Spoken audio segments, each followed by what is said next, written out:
Welcome back to ICE 365 Live, broadcasting from stand S9 110 here at ICE London to ice365.com. I'm Katie Goldfinch and we're on the home stretch. We've got just a few guests left before this year's show comes to a close. This week so far, we've focused on the global market, North America and the UK and Latin America, before turning our attention to Europe this morning. And now we look ahead. Shortly, I'll be speaking to Andy Ventris, the event director for ICE London, about where the world's largest gaming trade show goes from here. Andy joined Clarion Gaming in July 2022, coming from the London Book Fair and the luxury travel industry. Later, we're going to have another session of World Series politics featuring Per Yaldung, a long-standing supporter of ICE London, who is sadly leaving the industry after a long tenure at Sweden's casino Cosmopol and as chairman of European Casino Association. We'll also be having a look back at some of this year's highlights, bringing in our roving presenters, Johnny and Andy, to discuss their favourite moments from ICE London 2023. But first, we're headed back to the Esports Arena, where we've had 3 days of talks, the athletes from She Sports playing FIFA, and of course Mario from Odds Group. Andy's over there now with Max Krupyshev of Arena and Game Zone partner CoinsPaid. Over to you, Andy. Thank you, Katie. Thank you very much indeed. Here we are down at the live Esports Arena, and as you say, I am with Max. Max, it's very noisy here, some great activity. You're the main Game Zone partner for this, aren't you? You've been enjoying this for the last 3 days. Yes, it's an amazing arena. A lot of the people are coming here to know more about esports, what the companies are providing, what the companies are doing. Amazing presentations from other speakers, and also the activities bringing more people, so attention to the brand is great. So tell us something about CoinsPaid then, Max. So we are the ecosystem, right, or the platform, all these like new words, right? So we are the system, the set of products and services, mostly aiming for online businesses and esports, especially to accept cryptocurrency as a payment method. Also for the event organizers, for the tournaments to receive the bets, but also to send money to the players and participants of the event, such as winnings and so on. Now, as a crypto specialist, what role do you feel that the digital currencies are going to be playing in the esports ecosystem? And is it going to improve and enhance that adoption?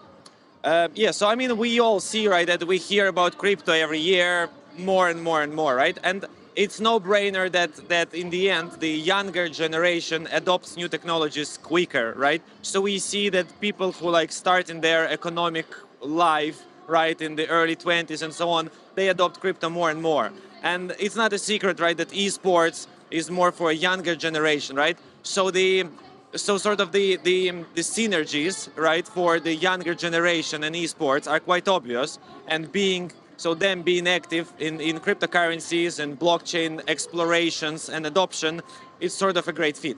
So do you think cryptocurrency is more suited to esports rather than traditional gaming and iGaming? Again, like it's more about age groups, right? So we see that international businesses, right, the more classical e-gaming and esports, basically they are growing together. We see that the adoption of crypto is growing everywhere, right? But we just see that this younger people, for international brands who need to collect money from, I don't know, from Latin America, from Asia, from Africa, or what have you. They sort of see the need for decentralized way to receive money, which are sort of instant, secure, right? Decentralized, you can use in any country in the world. This is sort of bringing to this international world of esports much more value. And how did you optimize your solution so that it's such a good fit with esports? Yeah, I mean, it's a long way, right? A long road how to make blockchains, which are honestly quite clumsy.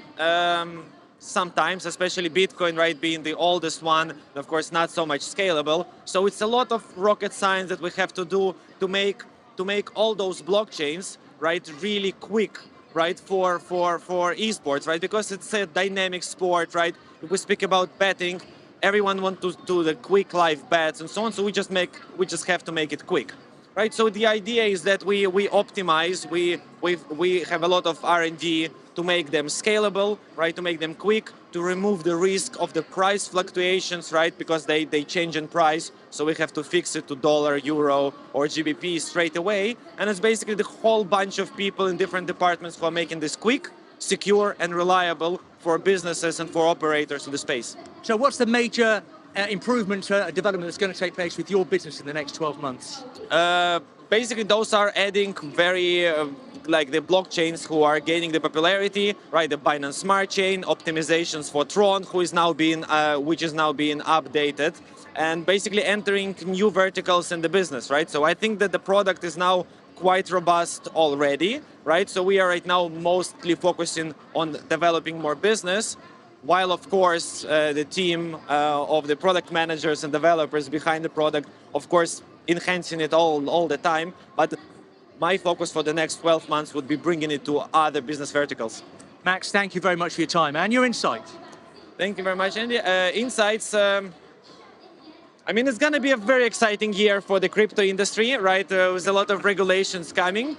So for everyone who are in the space, there is still a lot of the movements and shakes. But I think that we all, as an industry, will steer through the regulations and through the hardships together. Max, thank you very much indeed.